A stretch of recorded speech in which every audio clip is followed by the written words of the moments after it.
late night Sugma program will be every Friday for the next 10 weeks at 11 p.m. Eastern. Be here. It will also be posted on YouTube. I'm thinking I will do segments on Sugma Mail, the YouTube channel, and I'll do a edited down full VOD for Tommy PQM. Let's talk about Twitter. Twitter is a strange place because you can say things that are like pretty lukewarm, and people don't get in their feelings about it necessarily, but they do have feelings regarding that. Also, why are the messages so huge?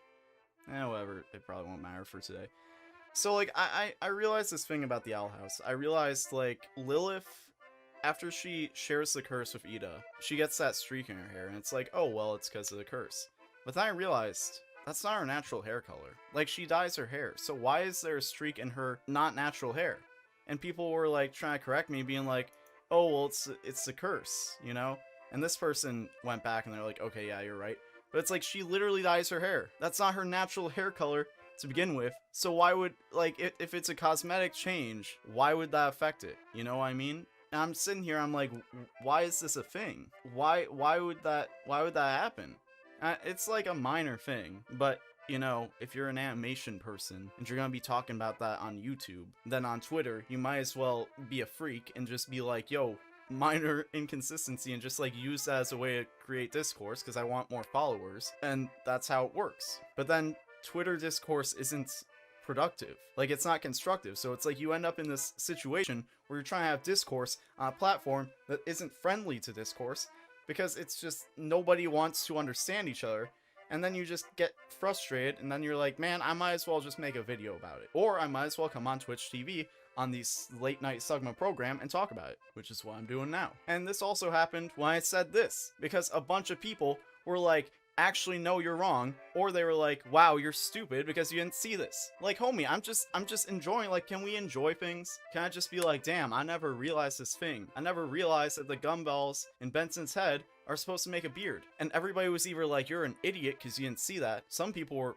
on my side. They were like, yo, dude, like, that's crazy. Like, whoa, I never noticed that either. Some people were like, damn, y'all are stupid because you didn't see that. And some people were like, nah, that's not the case. Like, people were literally like, in the quote tweets, were like, yo, this person knows nothing about character design.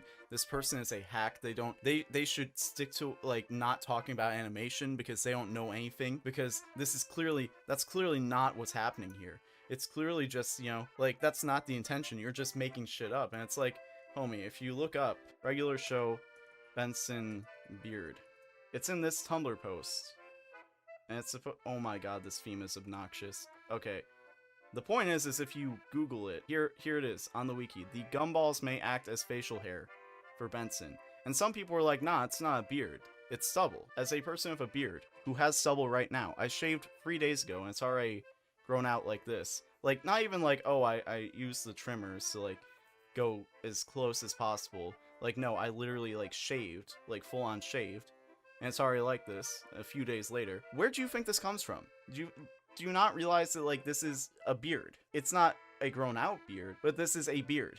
Either way, that's what causes stubble, is having a beard. Next up on the agenda, we're talking about bigger streamers once again.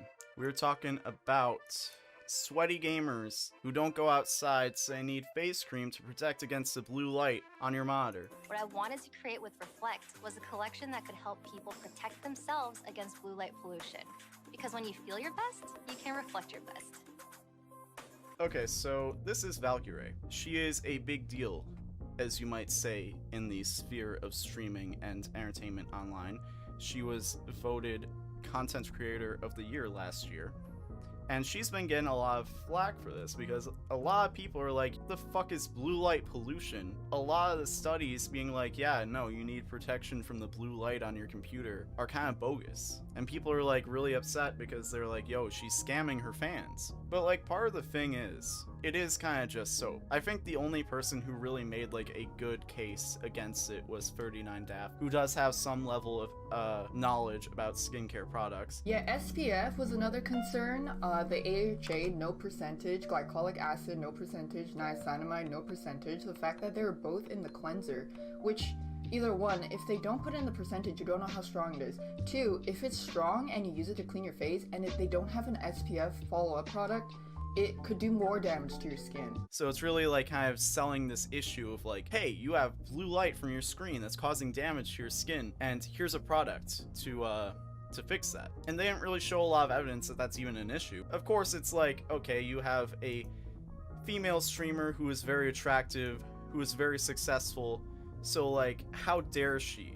Like, how dare she try to make money off her audience? And like, of course, there are always going to be gamer incels within this sphere of the internet who are just ready to attack her based on that for any reason. You know, like, let's just ignore the fact that there's all these like anti-aging creams where it's like, are they actually anti-aging, or is that just a thing that they're claiming? And do a lot of these products actually do what they claim to do? And if they do, how are they doing that? Is there side effects? You know, it's like, and I'm not like a skincare expert. I literally just wash my face every day, moisturize, exfoliate, and that's about it. But a lot of people were upset about it, and to the point where it's just become Twitter drama and like a huge scandal, to the point where she felt the need to make a statement. Hello, I just wanted to give a quick update, even though I'm probably not allowed to do this, but it's been a very, very long 2 days. I'm gonna just cut to the chase with this, because it's not, I'm gonna be honest, when I was like looking for stories to cover, I was kind of like, I don't really know if I have anything to add here, because a lot of people are talking about it. It's a hot button issue.